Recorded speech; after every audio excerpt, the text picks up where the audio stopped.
Buenas noches con todos, sean bienvenidos. El día de hoy vamos a hablar sobre el Ecuador y la crisis diplomática. Nuestro invitado de hoy es el ingeniero Alexis Sánchez. Él fue gobernador de Tungurahua, dirigente de la RC aquí en Tungurahua por mucho tiempo, actualmente activista político también. Alexis, cuéntanos un poquito más acerca de ti. Hola, muy buenas noches, un placer saludar contigo, Cristina, y con la audiencia de tu canal que va creciendo por ser una fuente alternativa importante de información, desde el principio de la objetividad, de la neutralidad, desde el principio del que no exista un sesgo, justamente en una tarea tan importante como es la comunicación. Bueno, tú manifestabas que fui gobernador de Tungurahua, efectivamente. También fui electo por la provincia de Tungurahua asambleísta nacional, estuve en la asamblea y también tuve la oportunidad de servir al país desde el Viceministerio de Agua Potable y Saneamiento y desde la Secretaría del Agua, es decir, el Ministerio del Agua. Fui también, estuve al frente de la empresa pública, el agua a nivel nacional. Esto en términos, diríamos, de trabajo gubernamental, pero he sido profesor universitario por 35 años, 30 de ellos en la Universidad Técnica de Ambato, pero también he sido docente en universidades privadas como la Universidad Católica, Indoamérica, otras universidades públicas en Guayaquil, en Milagro, en Quito, en diferentes espacios de carácter académico. Y efectivamente, desde muy joven siempre estuve vinculado, diríamos, a lo que considero una obligación cívica de cada ciudadano que quiere, independientemente del ámbito ideológico en el cual se inserte, aportar al cambio de la sociedad, a la mejora desde la perspectiva de su situación ideológica. Y en ese sentido creo que debemos vincularnos como ciudadanos responsables en lo que se llama el politicismo, porque el mal llamado apoliticismo lo único que hace es abonar a dejar en manos de otros del futuro, que es nuestro propio, de nuestros hijos, de nuestros nietos. Así es que si soy un activista político, siempre lo he sido y seguramente seré hasta el final de mis días. Qué chévere, tenemos un invitado de primera, como pueden ver, una persona que siempre ha estado en la escena política y que además se caracteriza por su honestidad, por su transparencia.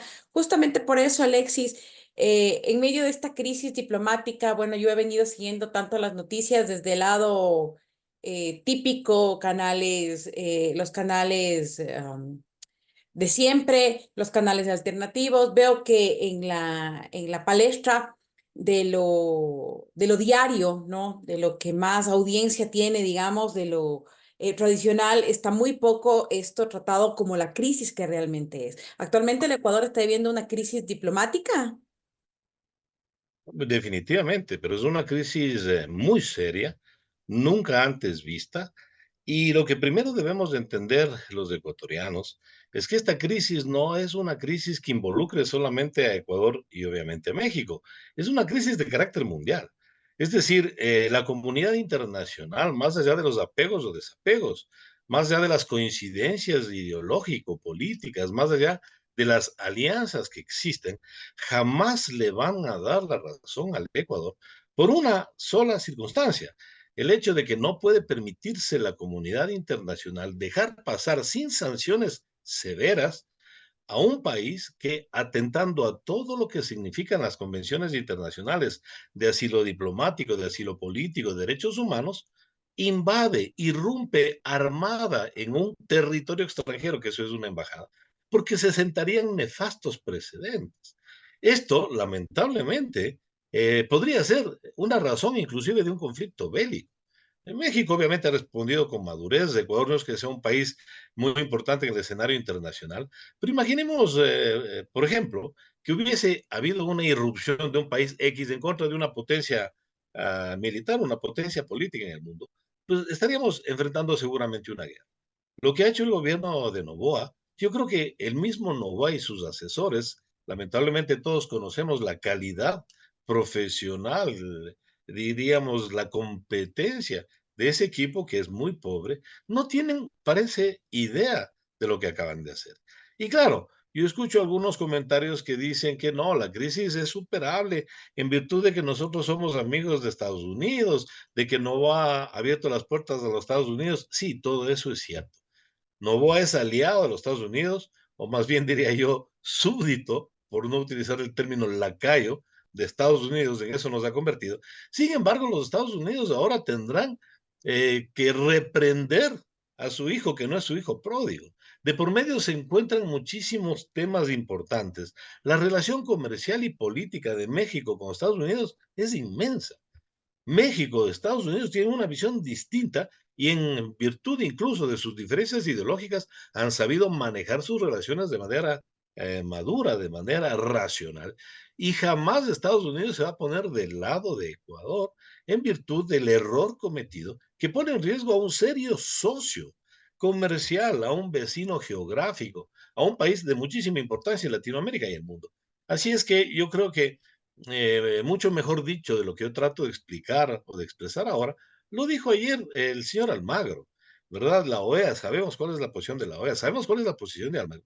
Y Almagro ha dicho que con contundencia el día de ayer, que el camino para la solución del diferendo, primero, es regresar a la situación anterior.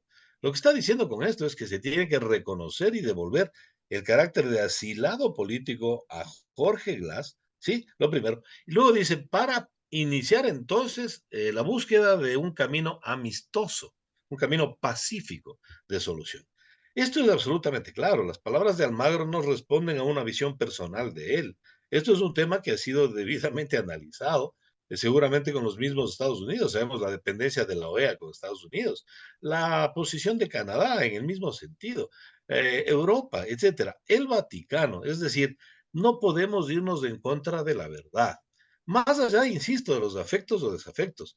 Aquí no se trata de discutir si Jorge Glass es culpable o es inocente. No está en discusión si es que verdaderamente tiene que responder a los cargos que se le imputan o más bien es un perseguido político.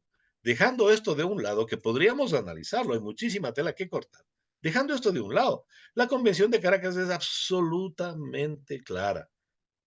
País que otorga el asilo político es quien tiene el derecho de juzgar y calificar si es que quien pide el asilo es un preso común o responde a una sentencia por delitos comunes o es un perseguido político. No es el país que persigue, por favor. No hay un asilado en el mundo cuyos detractores, cuyos persecutores no le han acusado de delitos comunes. Pongámonos a pensar en los 30.000 muertos, asesinados, jóvenes, muchos de ellos, por la dictadura argentina. ¿Ustedes qué creen? ¿Que les decían que les perseguían porque su pensamiento era de izquierda o porque eran jóvenes revolucionarios? No. Se les acusaba de sedición, de subversión, de terrorismo, se les acusaba de crímenes entre ellos los comunes, de ladrones, de delincuentes, etcétera. Lo mismo ha sucedido en cada uno de los casos de la historia. Y México siempre se ha caracterizado por ser un país que responde en estricto derecho internacional a la política de asilo. Recordemos que México asiló a Trotsky, ¿no es cierto?, una figura mundial, a Luis Buñuel, ¿no es cierto?, el gran dramaturgo, etcétera, ha asilado a cientos de grandes escritores, perseguidos políticos, hombres, mujeres. Es decir, México ha respondido siempre con una actitud de derecho de respeto y restricto al derecho internacional, cosa que Ecuador no lo ha hecho, cosa que Novoa no tiene idea, cosa que sus ministros, la señora canciller, no tiene idea de lo que dice. Insisto, no se trata de dictaminar aquí culpabilidad o inocencia de Jorge Glass. Se trata de que Ecuador irrumpió en territorio extranjero, atentando y violando a la Convención de Caracas especialmente, que es la que establece justamente la situación de los asilos políticos, y en el mundo no hemos visto esto. Bueno, tal vez en algún país africano, en las dictaduras más feroces, ¿no?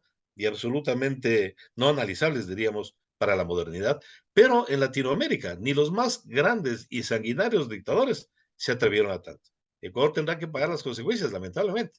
Y ojalá sea sobre Novoa y su equipo y no sobre los ecuatorianos, porque esas consecuencias pasarán desde el aislamiento diplomático por el comercial y sanciones que incluso deben llegar al pago de indemnizaciones millonarísimas que seguramente nos tocará pagar a todos. Claro, claro, claro, así es, Alexis. Bueno, vemos cómo nos dejó esto unas imágenes realmente sin precedentes, cómo someten a un diplomático mexicano, los policías ecuatorianos, en un ambiente en el que en teoría no debería darse este tipo de cosas. Y digo en teoría porque lamentablemente ya hay precedentes de los últimos gobiernos. Si bien es cierto, a Assange se le quitó legalmente el asilo en la embajada de Ecuador en Gran Bretaña, también fue un acto ilegal, eso todos lo conocemos, un acto criminal y asesino de parte del gobierno de Moreno. Entonces, ya Ecuador está dando ciertos precedentes y qué vergüenza de nuestro gobierno. O sea, yo amo a nuestro país, pero qué vergüenza de nuestros últimos gobiernos. Justamente ayer veía una publicación de DW de Alemania en donde decían manual para tontos de diplomacia para el Ecuador, ¿no? O sea, el manual para dummies, ¿no? Es para Para tú, tontos, o sí. sea, está muy claro, ¿no? Entonces, qué vergüenza que después de haber sido un país que ocupó un sitial bastante privilegiado por muchos años, ahora estemos siendo noticias durante los últimos 6 años por cosas que son realmente vergonzosas, tomas de decisiones viscerales, porque de eso, viscerales, para dar gustos y quizás a pactos políticos. Y justamente en ese sentido, ¿no? ¿Cuáles eran las demandas supuestamente de Ecuador estoy hablando en el sentido de desde el gobierno, ¿no? Desde la Cancillería, desde el gobierno nacional, ¿cuáles eran las demandas que supuestamente les dieron carta blanca para hacer tremenda metedura de pata, ¿no? Sí, efectivamente, en estos días, me parece que ayer o antes de ayer, se cumplieron 5 años de ese vergonzoso hecho para todos los ecuatorianos, creo que para el mundo entero, que fue la salida de Assange por la fuerza también de la embajada ecuatoriana en Londres. Por la fuerza, dicho, digamos, por el maltrato, pero con la autorización del gobierno ecuatoriano. Ujú. Recordemos que el señor Moreno primero le retiró la nacionalidad a Assange, ¿no es cierto? Una nacionalidad lograda, me parece que a lo largo de 2 o 3 años. Veamos cómo este gobierno a la señora ministra de Interior, a la señora Plasencia, le otorgó la nacionalidad ecuatoriana en cosa de días, ¿no? Y justamente para que pueda posesionarse de ministra. Pero más allá de aquello, ¿no? Nosotros respetamos lo que significa la universalidad de la ciudadanía, pero más allá de aquello, me remito al tema de Assange.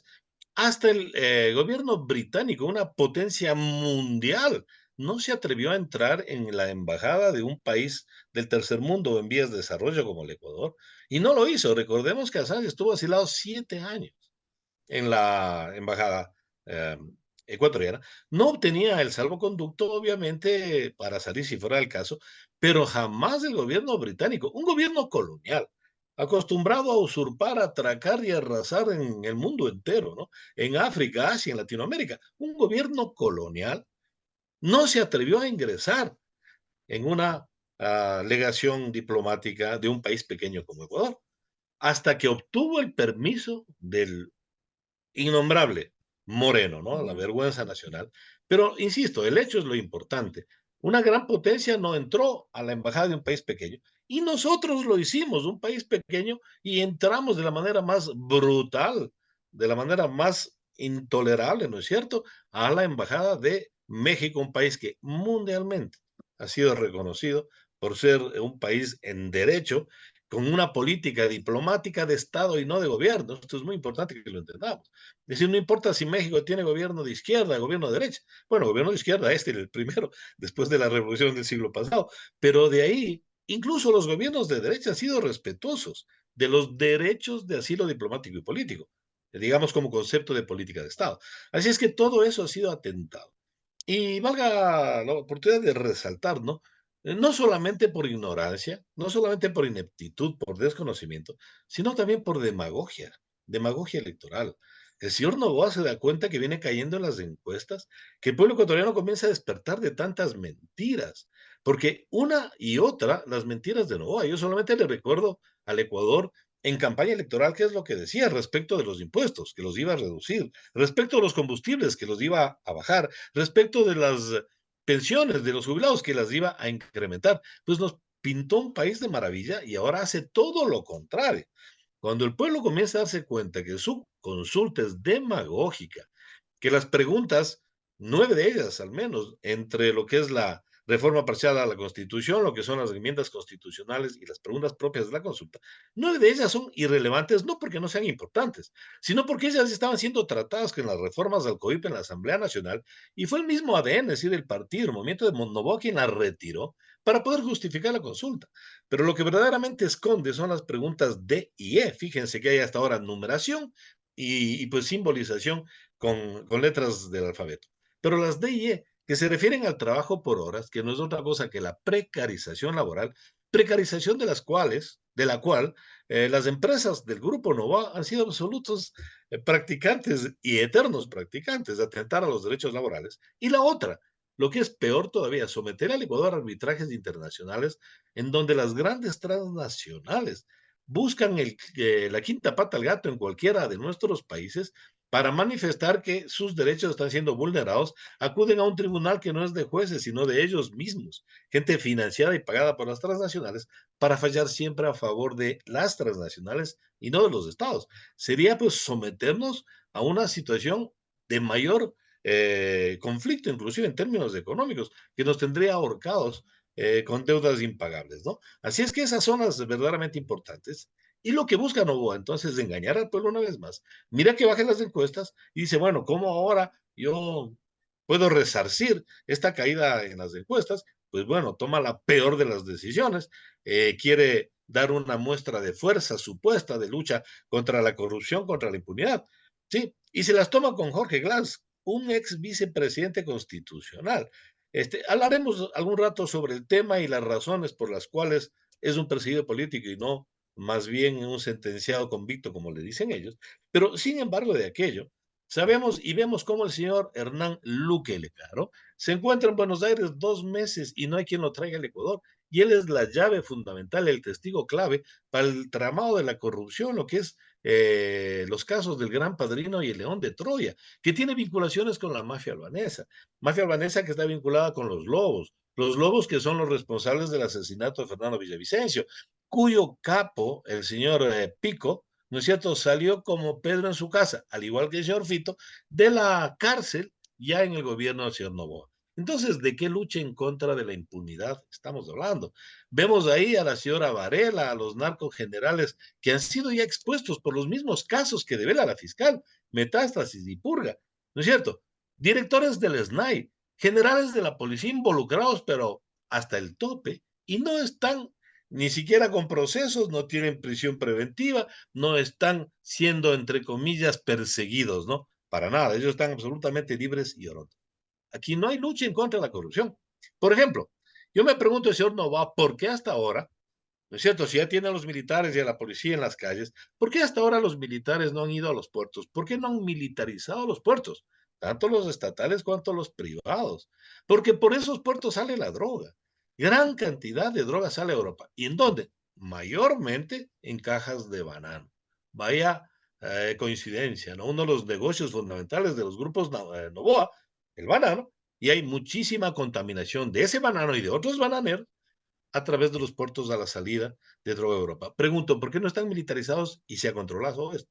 ¿Se está verdaderamente combatiendo al narcotráfico, al crimen organizado? ¿O más bien es puro parafernalia, demagogia política y obviamente también golpear al único y mayor movimiento político que tiene el Ecuador, al único que tiene militancia organizada, consecuente, que obviamente cuenta con un respaldo electoral fijo en ascenso, pues no han sido capaz de destruir al correísmo o a la revolución ciudadana, como se le quiera llamar, después de 7 años de una persecución atroz, de un lawfare, de una persecución política que no tiene nombre y parangón en Latinoamérica y en el mundo, diría yo. Sí, y justamente de ahí, mi querido Alexis, yo veo que muchos conciudadanos que se llaman apolíticos, y me encantó lo que dijiste tú justamente al principio, porque este espacio es justamente eso, para que entendamos que somos sujetos políticos. Y ser sujeto político no necesita ser actividad política, sino entender que somos como tal sujeto político. Desde el momento en el que vivimos en una democracia, en la que votamos, en la que cuando abrimos la puerta de nuestra casa nos encontramos un hueco y nos quejamos, tenemos que saber a quién reclamar. A ver, es el alcalde, es el concejal, es quién, o sea, desde ahí somos sujetos políticos, vivimos en un mundo político, ¿no es cierto? Entonces, en ese sentido, yo veo que muchos ciudadanos se ponen una venda en los ojos porque no hay peor ignorancia que la que es por elección propia, ¿no? ¿Sí? Una cosa es la ignorancia tristemente no puedes luchar contra eso porque por falta de recursos, por lo que sea, pero esa ignorancia que es por elección propia, de decir, no, viva mi país, que ha ido a sacar a un criminal sin entender realmente todo lo que está atrás, porque yo veo mucho eso, lo mismo pasó en el tema de Assange, o sea, lo mismo pasó en el tema de Jorge Glass. Yo vi a muchísimos abogados de muy larga trayectoria y mucha preparación, muchos que no coincidían con la revolución, que hablaban de que el caso de Jorge Glad era un caso que no tenía ni pies ni cabeza, ¿no? Sin embargo, salían otros abogados, a esos a los que sí les entrevistaban, justificando, ¿no? Y aquí en este caso también justifican la irrupción. Hay un video que anda circulando por ahí de un ciudadano mexicano diciendo que felicita el actuar del Ecuador. O sea, entonces, ¿cómo me explicas tú y cómo explicamos del resto de gente? O sea, ¿por qué hay estos que quieren ponerse esa venda en los ojos? Afuera de tendencias, afuera de izquierda, afuera de derecha. No es difícil con estadísticas y con números ver cuándo estuvimos mejor, cuándo estamos peor. O sea, no es difícil darse cuenta, ¿sí? No es difícil regresar a ver atrás, ver las fotitos en el álbum y decir, o sea, evidentemente esto estaba mucho mejor que lo que está ahora. O sea, a qué se debe este fenómeno de ponernos de esta venda en los ojos y decir, yo quiero creer lo que me están diciendo y voy a caminar así como los caballitos de los policías que no pueden ver ni a un lado ni al otro? Bueno, hay varias razones para esto, ¿no? Pero fundamentalmente es el entender que quienes hemos tomado la decisión de tratar de transformar un país en democracia, ojo, pero la democracia en la que vivimos es la democracia burguesa, tenemos que someternos a una serie de circunstancias y obstáculos inmensos que tenemos que afrontar. Cuando se alcanza el poder político en las urnas, en una democracia burguesa como la nuestra, es solamente el poder político el que alcanzas, pero no es que tienes el poder total. Sí, porque además del poder político está el poder económico, está el poder judicial y está el poder mediático. A ver, vamos con el poder mediático. Lo que dice la gran prensa, esa gran prensa o prensa corporativa, es prensa que pertenece, es decir, cuyos propietarios y por tanto quienes ponen la línea editorial son las élites económicas de este país. No es el pueblo, no es alguien del pueblo, no es un intelectual que tenga o provenga de la vida media. ¿Quién es propietario de un canal de televisión? ¿Quién es propietario de la frecuencia de radio con alcance nacional? Son los banqueros, es decir, la bancocracia al frente de los medios de comunicación. Son la oligarquía, son los grandes importadores, exportadores de este país, los propietarios de los grandes medios de prensa. Y obviamente, esos grandes medios de prensa tienen esa línea editorial y esa línea editorial lo que hace es defender los intereses. Parece que se nos pasmó el video. Esperemos un momentito a que devuelva. Una visión de izquierda en búsqueda de equidad, de justicia. Justo Alexis se nos paró el video en un punto. Me gustaría que repitas esta última idea porque el video se paró. Bueno, no sé exactamente en qué momento, pero yo manifestaba que el poder político no es suficiente cuando tienes el poder mediático. El poder mediático pertenece a las grandes élites económicas que defienden a través de su línea editorial los intereses de esas élites económicas. Eh, un, um, una televisora, un canal de televisión que pertenezca a un banquero como este el Amazonas con el señor Fidelegas, jamás va a defender intereses intereses populares de los ciudadanos que se antepongan a los intereses del banquero. Y ya sabemos lo que son los banqueros. Banqueros es aquel que te ofrece un paraguas cuando llueve o cuando hace sol y cuando llueve te lo quita, te lo arranca. Eso es lo que hace. Acaban de elevar un punto más los créditos hipotecarios. Cuando se vanagloran ellos de liberalismo económico, etcétera, vayan a Estados Unidos y miren un crédito hipotecario en cuánto está, 2%, 2,5%. Aquí un crédito hipotecario te puede ir de entre el 10, el 2, el 3. ¿Y por qué no ha subido más? Por el BIES. Porque el banco del Instituto Ecuatoriano de Seguridad Social es el que de alguna manera regula e imposibilita que se lancen con los intereses más altos, ¿no? Entonces, ¿qué es lo que pasa? Tú decías, hay gente que pues simplemente no quiere ver más allá de aquello que le dicen, de aquello que le anteponen. Y eso es la televisión, eso es el radio, y la televisión y el radio tiene un sesgo marcado. Eso no sucede en el Ecuador, sucede en el mundo entero. Solamente así nos explicamos cómo el mundo no reacciona frente a un genocidio que lo vemos en vivo, en directo, en tiempo real. 35,000 palestinos han sido asesinados, de ellos alrededor de 22, 24,000 mujeres y niños, bebés, ¿sí? Y el mundo entero no reacciona. ¿Por qué? Porque los medios corporativos internacionales, las grandes cadenas, pertenecen, algunas de ellas, al sionismo, a los grandes millonarios que compraron un territorio casi y pues se crearon este Estado de Israel, fueron a Palestina, dividieron al país mitad por mitad con aceptación de la ONU y de los mismos palestinos en su momento, y ahora pues están desapareciendo un pueblo palestino, no solo territorialmente que lo hicieron, sino ahora a través de un genocidio. Entonces, miren cómo nos dicen, por ejemplo, la guerra entre Palestina, la guerra entre Israel y Hamas. No, no, ahí no hay una guerra, ahí hay un genocidio, ¿no? Y se les llama terroristas a un grupo armado, pero en un estado ocupado, pues, en un país, en un territorio ocupado. Pregunto yo si eran terroristas también nuestros libertadores. Pues. Pregunto yo si Eugenio Espejo, con sus consignas libertarias y proindependentistas, era entonces terrorista, ahora es nuestro prócer. Entonces, todo depende en función de cómo tú analices, de la lupa con que mires la situación. Y si los medios de prensa te orientan, te mienten, te sesgan, pues es terrible que el mayor logro del capitalismo, el mayor logro, diríamos, de esta política unilateral en el mundo, es haber logrado que muchos de los perjudicados de esas políticas las apoyen. Eso es lo que sucede en nuestro país.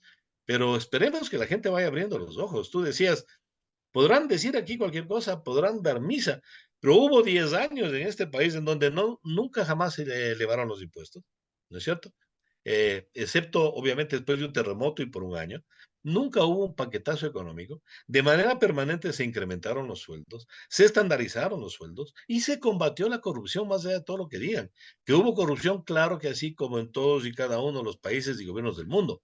El problema es no ser parte de ella, el problema es combatirla. Y eso es lo que se ha hecho, ¿no? Bueno, sin embargo, de aquello, insisto, yo espero, por ejemplo, que el pueblo ecuatoriano reaccione. Miren, yo he leído y coincido con algunos analistas a nivel nacional, pero ¿cuál ha sido mi posición? Yo encuentro que el señor Novoa en estos poco más de 100 días, 110, 120 días, ¿sí? Ha atentado a la seguridad del Estado al menos en dos ocasiones. La primera vez, cuando con una actitud visceral, torpe, pues accedió a que armamento ruso sea llevado por Estados Unidos a Ucrania, diciendo que era chatarra, y vieron lo que eso causó, nos pudo haber causado, y de hecho, un conflicto que pudo escalar hasta bélico con una potencia mundial como es Rusia, ¿no? Y con un Pero socio comercial, comercialmente, además. un socio comercial. Comercialmente por ahí fue donde Rusia le puso un estate quieto, pero eso nos puso en riesgo la seguridad del Estado. Ujú. Y la segunda vez ahora, al irrumpir de manera violenta la Embajada de México. Pues el artículo 129 de la Constitución es absolutamente claro. En su primer numeral, delitos por los cuales un presidente, el Ejecutivo, puede ser sometido a juicio político y destitución, el numeral 1 dice, delitos contra la seguridad del Estado. Y en mi lectura, a mi parecer, al menos en dos ocasiones, la seguridad del Estado ha sido puesta en riesgo por Novoa. Insisto, el conflicto con Rusia y ahora en el conflicto con México. Así es que yo soy de los hombres que siempre mira las cosas en sentido optimista. Trato de encontrar lo bueno a todo lo malo. Veo que el Ecuador desde ayer comienza a respirar un aire distinto. No va a salir gratuito de esta crisis el señor Novoa y su gobierno. ¿Por qué? Porque le han retirado el apoyo a los Estados Unidos y todos sus socios. ¿Por qué? Simple, porque México es 10, 100 veces más importante que Ecuador, en términos geopolíticos me refiero. Y yo como ecuatoriano obviamente amo a mi país, pero deploro los gobernantes que nos han tocado los tres últimos, que en 7 años han sido capaces de destruir la institucionalidad, destruir las carreteras, destruir la educación, destruir la salud y sobre todo destruir la autoestima de los ecuatorianos. Y justamente eso me encanta, destruir la autoestima de los ecuatorianos. Creo que hubo un tiempo en el que, bueno, yo tengo 41 años, justo ahí estoy cumpliendo años, así es que Ah, felicítame. caramba, Sí, felicitaciones. Ha sido entonces yo Ariana sí, como yo. sí, entonces yo sí te puedo decir que yo sí recuerdo, bueno, en este punto podría decir tres Ecuadores, ¿no? El Ecuador de los 80 y los 90 de mi niñez y adolescencia, que era un Ecuador marcado por crisis, que era un Ecuador de inseguridad, no como las que tenemos ahora, que era un Ecuador de los oligarcas, que era un Ecuador de una derecha recalcitrante, de una derecha que siempre con desfachatez estaba engañando al pueblo. Luego un Ecuador que empezó a cambiar, un Ecuador que nos hizo decir a los más jóvenes en ese entonces, somos ecuatorianos, yo nací en este país, yo tengo orgullo. Yo veía el otro día una página web, no la tengo, ya te voy a pasar el dato, que había para que extranjeros, europeos, consigan trabajo acá en el Ecuador. O sea, teníamos una migración desde afuera, ¿sí? De países que venían a sus conciudadanos a conseguir trabajo acá en el Ecuador, ¿no? O sea, tengo formación como ingeniera en ciencias económicas y financieras y te puedo decir que sí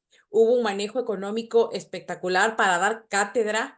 O sea, el milagro ecuatoriano es real, más allá de las posturas ideológicas. Esto es una cuestión, como yo digo, con números.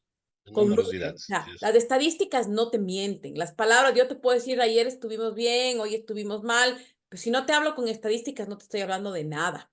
Ya, o sea, ahora la tasa de homicidios, me parece que estamos en 46 por cada 100.000 habitantes, me parece que estamos así, cuando llegamos a tener creo que 4 o 5 por cada 100.000, o sea, bajísimo en los años de la Revolución Ciudadana. Este programa no está orientado a, a, a resaltar necesariamente esto, pero sí a que un poquito ya dejemos de esa miopía. Sí, dejemos de esa miopía. Opciones hay, la única opción no es el correísmo, opciones hay. Los que hemos sido de izquierda toda la vida no nacimos de izquierda con el correísmo. Podemos reconocer y reconocemos lo que fue el gobierno de Rafael Correa, pero ahora hay esa polarización de si eres de izquierda, eres correísta. Si es que dices que Correa fue un buen presidente, eres correísta. Y ese no es el punto, ¿no? El punto es reconocer qué calidad, porque así hay que decirlo, qué calidad de gobierno tenemos y reconocer la Efectivamente. calidad bajísima que lamentablemente después se fue, no quita que hayan errores. Sería interesante también hacer un programa contigo y quizás con otros invitados de ver lo que le faltó, ¿no? Para que no crean que solamente estamos aquí para hablar bien, ¿no? Porque sí, hubieron cosas que faltaron, hubieron cosas que se hicieron bien. Yo creería que la mayoría, pero imágenes sin precedentes que quedan marcadas en la memoria de los ecuatorianos, el sometimiento al diplomático ecuatoriano. Tú hablabas de las Fuerzas Armadas que no entran a los puertos, pero sin embargo sí sofocan protestas sociales, reciencito nomás de un grupo de minería Ayer. en Ah, no, Cotopaxi, claro. si no me Para lo equivoco. quemado. Ajá, que Para lo quemado. sofocan de forma violenta. Entonces, ¿a qué están jugando, no? O sea, ¿para qué está esta declaratoria de, de conflicto? ¿Para sofocar la protesta social o para luchar contra la criminalidad? Yo creo que ese es un gran signo de interrogación.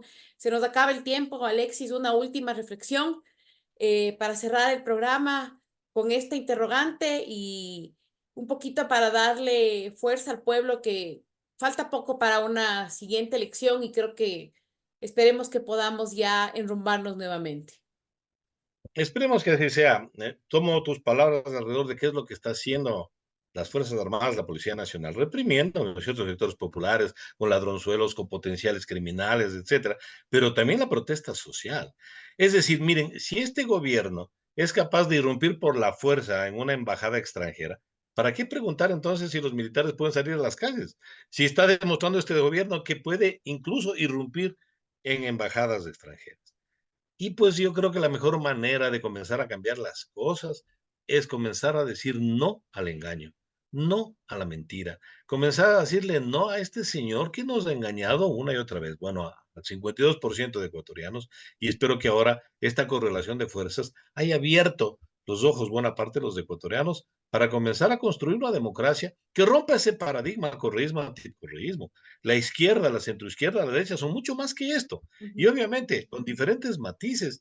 Yo creo que transparentar las cosas y hablar con la verdad es un buen punto de partida, sin fanatismos, sin radicalismos, reconociendo lo bueno y criticando aquello que no estuvo bien, reconociendo que habrán cosas, diríamos, que pueden tomarse en cuenta alrededor de lo que hemos vivido en estos últimos 7 años verdaderamente que han sido desastrosos, pero buscando en ellos mismos la esperanza, al comparar con que estuvimos mejor, con que vivimos mejor, con que los ecuatorianos sí podemos ser nosotros mismos, creer en nosotros mismos, hablar de acuerdos, de racionalidad, de institucionalidad, independientemente del matiz ideológico.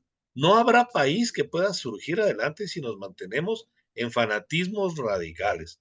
Tendremos que asumir que el país demanda de políticas de Estado más allá de políticas de gobierno, entre ellas, por ejemplo, la política internacional. Ojalá que así sea. Creo que una buena forma de iniciar esto es diciendo no a una consulta mentirosa, una consulta de engaño, pero sí valorando que aquello que puede salir de la consulta lo puede tratar la Asamblea, resolverlo, para endurecer penas, para que los militares efectivamente tengan mayor respaldo a salir a las calles, cosas que nadie estará en contra, pero sí estamos en contra de que sean utilizadas para engañarnos una vez más. Muchísimas gracias, Alexis, por esta reflexión final. Invitarles a todos a que vean hasta el día viernes que se lanzará en nuestro canal de YouTube Café con Tertulia y por parte de nuestro canal de TikTok Café con Tertulia. Nuevamente, muchísimas gracias, Alexis. Queda muchísima tela por cortar y te comprometo para que seas un invitado asiduo de este canal que lo único que pretende es la despolarización, la buena información y las ganas de que la gente ya se quite esa venda de los ojos. Muchísimas gracias, Alexis. Gracias a ti, Cristina, por la invitación y siempre a las órdenes. Es bueno que tengamos estos espacios de información alternativa para que la gente pueda evaluar y también aportar en este sentido a esa despolarización, a esa racionalización de la política y pues reír recobrando esta autoestima que nos debe caracterizar a los ecuatorianos. Gracias, Alexis. Un abrazo. De igual manera.